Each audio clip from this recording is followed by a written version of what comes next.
In this movie, I want to show you a lesser known feature of Blender. In fact, many people think this feature doesn't exist. They search around Blender looking for the feature, they don't find it, and often conclude that it simply isn't there. In this movie, I want to show you that the feature is there and how you can access it. First, let me explain what the problem is and how the feature solves this. So I have a scene here with 3 monkey heads. These are simply the Suzanne monkey head primitives that you can generate, and they come with Blender. So I'm going to select the nearest monkey head here and change from object mode to edit mode and select all the faces. You can see inside the UV image editor that it has some mapping coordinates. I've assigned this a default UV map, which I created using the Smart UV Project option. Now these vertices and these layout here is by no means optimal. I'm not suggesting that this UV layout is a good one.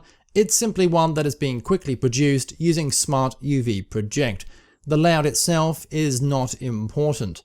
I'm just going to go back into object mode and select, for example, this second monkey head. Now if I select the second monkey head and you look at the Object Data tab under the UV Maps section, you will see that this monkey head doesn't have any UV mapping at all.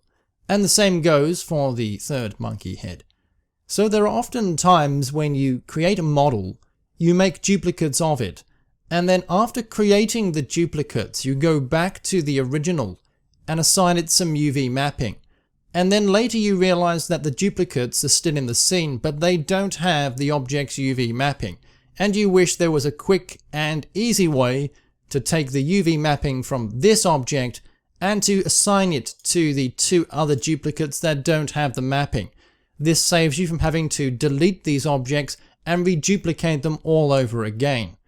And actually Blender does support this feature, and here I want to show you how. So what you should do first of all is to select all of the duplicates. So in this case I'm going to select this one, and then I'm going to select this one by holding down the Shift key and select that one. After selecting the duplicate, the final thing you want to select is the original object that has the UV mapping. So I'm going to pick this object, and this is the last one. You can tell that this is the active selection because the border for the original 2 is red, whereas with the last selection it has an orange border, and that's the important thing.